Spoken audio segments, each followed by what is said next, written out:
Samsung unveiled the latest version of its folding smartphones last August with the debut of the Samsung Galaxy Z Fold 4. The Korean giant isn't standing still though, as rumors are already starting to surface about what we should expect in its successor, the Z Fold 5. Today, I am going to tell you everything we know so far about the Samsung Galaxy Z Fold 5. It's still quite a while before the new fold is due to arrive, but we have started to see a few rumors emerging about what Samsung plans to introduce in the update. The main leaks so far have come from the Korean tech site The Elec, which reported that, as with the upcoming Galaxy Z Flip 5, the new Fold 5 will come with the latest Snapdragon 8 Gen 2 chipset, which launched late last year and already features across the Galaxy S23 line. Similarly, Samobile reports that the phone will feature the exact same 256 gigs to 1 terabyte storage options as last year's model.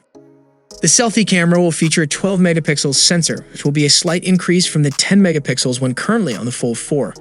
We can expect to jump to a 108 megapixels main camera with OIS at aperture /1.7, joined by a 64 megapixels 2x zoom camera and a 12 megapixels ultrawide. That would mean a significant resolution jump for both the main camera and the telephoto, though admittedly a drop from 3x zoom to 2x on the latter, though with Samsung's digital zoom expertise, it could easily make up the difference there in post-processing. We've heard contrasting news from Vietnamese site The Pixel, which reports both that the Fold 5 will have a new Snapdragon chip, presumably the as-yet unannounced 8 Plus Gen 2, but that will have a camera overhaul too. Still, this might be the year that we finally see Samsung incorporate the Pen Stylus inside the phone with a dedicated slot. The company reportedly tried and failed to work this into the Z Fold 4's design, and the Elec reports that in a meeting with component suppliers, Samsung said that a dedicated S Pen slot is one of the features needed to take its foldables to the next level of popularity, alongside thinner and lighter designs and improved camera performance. But it might have failed though, as Korea's ET News now reports that the S Pen won't slot into the phone. Samsung R&D was working on it, but ultimately space constraints apparently won out, so you'll still have to hold onto your S Pen yourself. Meanwhile, both Korean site Naver and leaker Ice Universe have reported that Samsung is moving to a water drop hinge design for the Z Fold 5.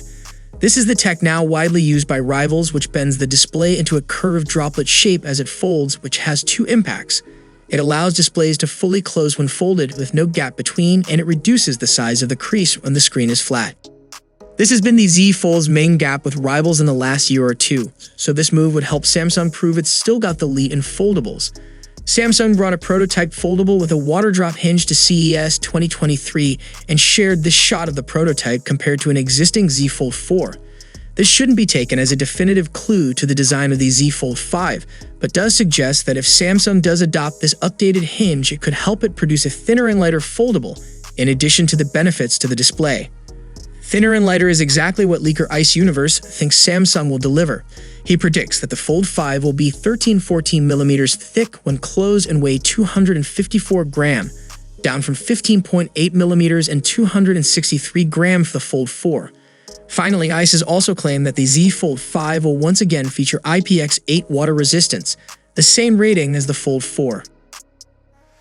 That means a high level of waterproofing but no official protection from dust.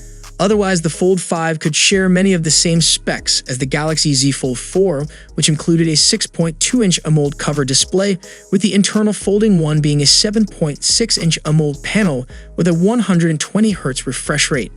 So, what are your expectations from upcoming Samsung's foldable lineup? Share your valuable thoughts below in the comments section, and if you enjoyed the video, then a sub to the channel will be massive, and I'll see you guys in the next one. See you for the next time. Peace out.